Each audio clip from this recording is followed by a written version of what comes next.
years ago in the South African Air Force. And it was a different kind of loyalty in those days. Oh, and by the way, no guesses for which one I am. There's no prizes there. Different kind of loyalty we had. We had no choice. And so fast forward to today, where I'm absolutely obsessed with customer loyalty and what it is in a consumer setting and in terms of a business and a customer. Is there such a thing as loyalty in business? And I've been studying loyalty through my research study for Love or Money for the last, in fact, I've got 14 editions already, and I've got my 10th edition next year. And it's the Australian consumer's insight and attitude on loyalty and loyalty programs also. So I'll give you some insights from that today. So what is loyalty? In a simple definition for you, and I'll get to how we get there in a minute, but simply loyalty is two dimensions. It starts off with a transactional or a behavioral connection to your business. So it's all about the money. And then it's also about an emotional connection to your business and your brand. And it's about the belief or the love. So if you're thinking about loyalty, you're thinking it from two dimensions. It's about love and money, but it does go deeper than that. In fact, in our study for Love or Money, we research what I call the 11 dimensions of loyalty to a brand or business from a consumer's point of view. So I'm going to give you these 11. And as I'm going through them, I'm going to do a little exercise soon after and ask you to consider what you think loyalty is to your business with your customers. So what are the 11? So loyalty is an outcome, a behavior or a belief. The first one is, I purchase more over the longer term from that brand or business compared with similar competitor options. So I spend more with the brand. I would miss the brand or business if it were gone. I trust the brand or business with my information. Now I put information there as the context for trust, especially in today's world with data and information as a context for trust. That's how we research it in terms of loyalty. I post positive reviews, comments about the brand on social media. I remain with the brand business even when they make a mistake, assuming they fix the error and apologize. I purchase more often, so frequency, over the longer term from the brand or business compared with similar competitor options. I love the brand or business. I go out of my way to make purchases from the brand. I'm prepared to pay a premium for the brand. I make all of my category purchases from the brand, and I recommend the brand or business to other people. So in the short time that we've had together so far, these are the 11 dimensions that we ask consumers in our research study on what they think loyalty is to a brand or business. And you'll see the hearts and the money against each of them. So they've each been defined as either a behavior or a belief. So now back to you, all of you. For a minute or two, consider these 11 dimensions in the context of your business or your brand and your customers. Answer the question and only choose 3 options. So, sorry, this is the way we do it in our research, so I'm going to do the same with you. Consider only 3 of these 11. For our brand or business, loyalty means our customers. And now in the chat, choose any 3 of the 11 in terms of how you see loyalty.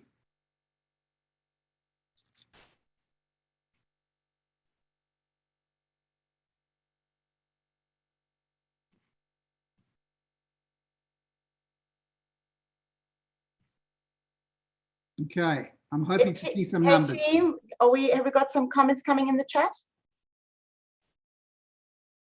Yep.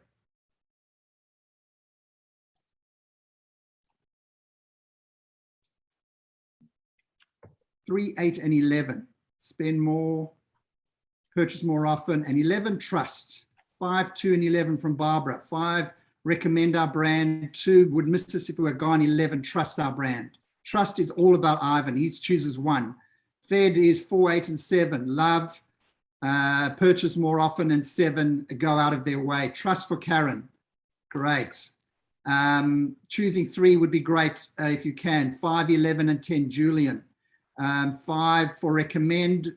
2 is would miss our brand. 8 would purchase more often. Trust, being an advocate. Great. All of the. So as you can see from the chat, that every one of you in your own way see loyalty a little bit differently in terms of your business and your customers.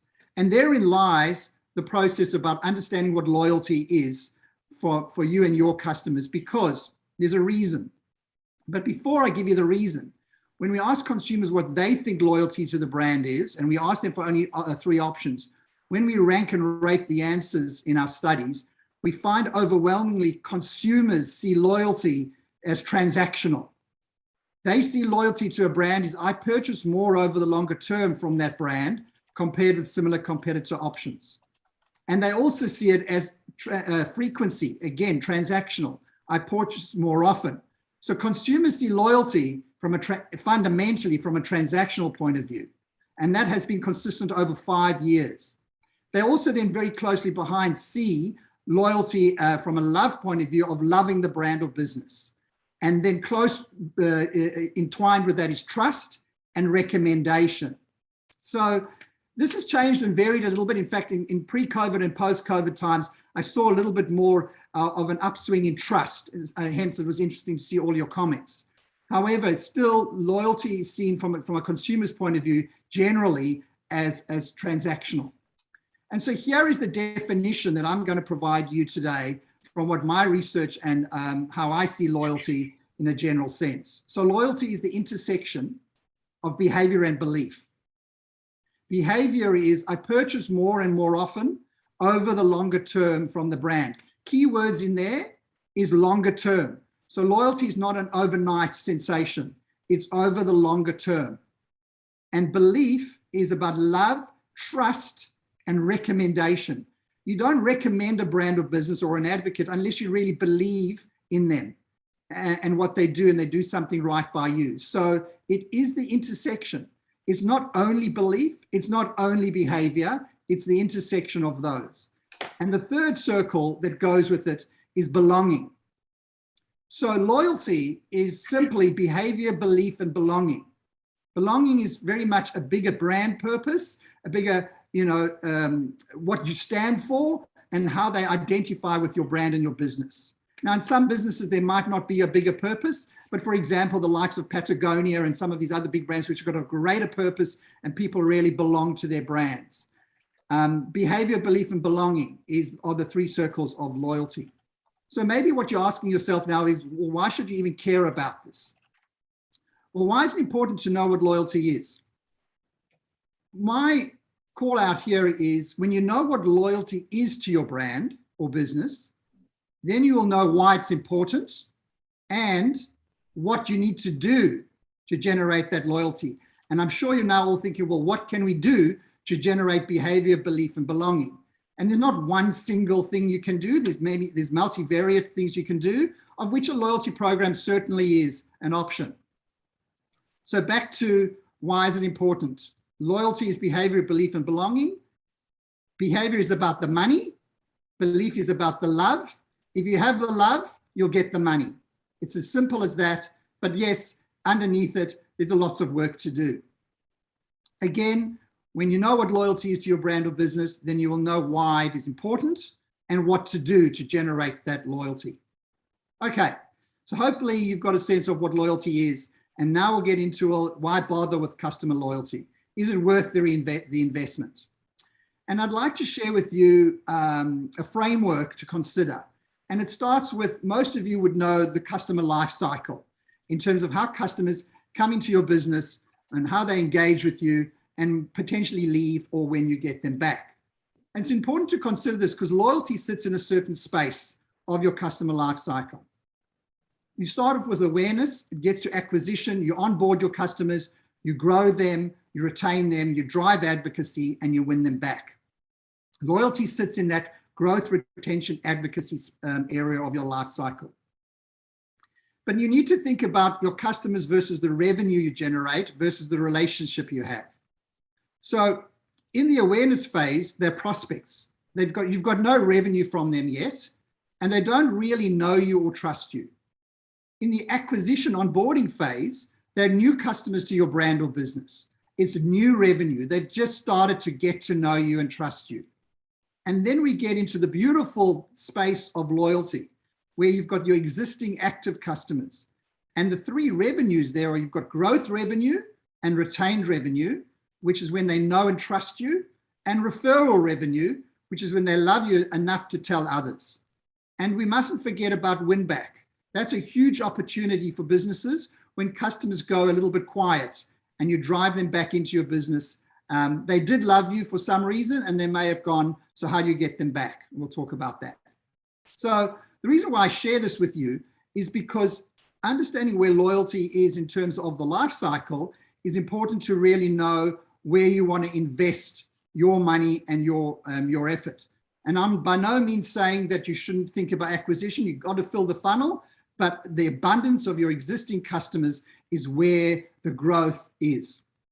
And let's just look at it from a rational point of view. On a revenue versus cost basis, when you acquire new customers, there's quite a lot of investments in acquisition. And if you think about investing all your marketing and advertising and various elements, it is known that a new customer costs more and the revenue is just starting. So it's new revenue, it's pretty low. But existing customers actually have 4 layers of revenue. You have renewed revenue, which is bringing back your inactives. You have your retained revenue, those who still spend with you that you've got to love and keep. And growth revenues, that those that are with you but are not spending to their potential. And finally, the best kind of revenue that you want is referral revenue. It's the lowest cost and the one that you want to ultimately measure and get. So there are the 4 revenues, R to the power of 4. And that's why nurturing and looking after your existing customers in my world is so important. I've given you a good reason to consider why it's important to nurture your customers. And let me get into, before I finish up, the 4 loyalty archetypes. This is a speed session in loyalty. And whilst I live and breathe loyalty programs as well, Phil would certainly give you some insights on that. So what are the 4 loyalty archetypes and why should you even care about them? Now we're going to do a little exercise, so it's going to be back to the chat. I'm going to build a little model for you and I'm going to ask you a few questions. So the 4 loyalty archetypes. On the scale on the left, the vertical scale, we have love. Now the words at an angle read as follows. I love and trust the brand and I refer it to others over the longer term. You might recall that from my definition. On the horizontal scale, you have the money. I spend more and I purchase more often over the longer term. So now thinking about your customers, where are they on that scale? Are they now sitting in the bottom left-hand corner? And I call them idols. What are they? They have little love and little money in terms of with your brand or business. And in their head, their voice says, why should I care? So the question I have for you in the first instance in the chat is, what can you do? What should you do with idols? Who are they is the first place to start. You need to dig deeper into your idols. Are they inactive, lapsed, or have they left? So in the chat, top of mind, what would you do with your idols? Throw in some thoughts of what you might do with your idols. Educate, connect. Incentives, engage. Ask them, what's important to you? Love that, Jane. What do they want? Fantastic. Craig. Move elsewhere in the profile. Haha, God. Listen, okay. So all of those, are great ideas. From my point of view, the actions I would take is I would look to reactivate them with reasons to emotionally connect or transact. So some of you said, get to understand why they're idle. Maybe they even are not worth the effort. Have you ever heard of the thing that some customers are not worth the effort? And if they're sitting in idols, you've got to think about that as well. All customers are created equal, except some are more equal than others. And this is what the loyalty archetypes should show you in your business. The next group are your deals. So who are they? Not so much love for your brand or business, but lots of money. In their voice, in their head, it's worthwhile to them in terms of interacting and transacting with your brand. So what should you do with your deals? First of all, dig deeper. What makes them worth so much? Why is there little or no love for your brand? Any actions you would take? Thoughts, throw them into the chat.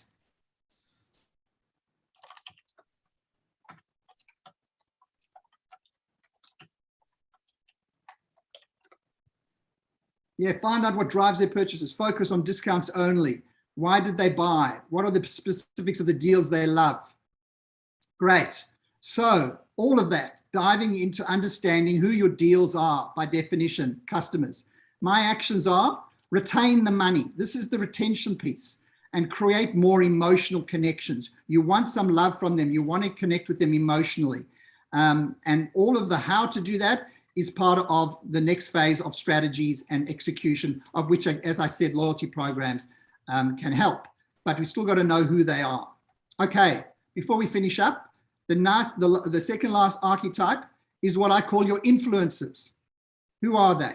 They have lots of love for you and your business, but little money. They tell others. In their head, it's more than money. So what would you do with them? So these are the ones that may not buy a lot, but tell everyone else about how great you are. So you need to dig deeper. Identify why they love your brand so much and refer, but do not transact. Why aren't they buying? And if you know that, that's great. But if they're still telling everyone they're worth a lot to you. So it's not necessarily all about the transaction, but it's their voice that's bringing in. They're your advertising. So they're very low cost new business to new customers to your business. Actions, retain the love and give them more reasons to transact. Finally, your ideals are the ones at the end of the top right-hand corner. The perfect customer. Who are they? Lots of love and money, and they tell others. So they're all about, they're at their max, they advocate for you, and they're in it for the love and the money. Just to simplify this with them, why are they so in love with your brand, and why are they referrers? What makes them worth so much? And that's where you want to nurture and love those and look after those as much as possible. And then look at all the other archetypes in terms of what actions you would take to move them around the 4 archetypes. So retain the love and retain the money. I think my 15 minutes is pretty much up. Your 50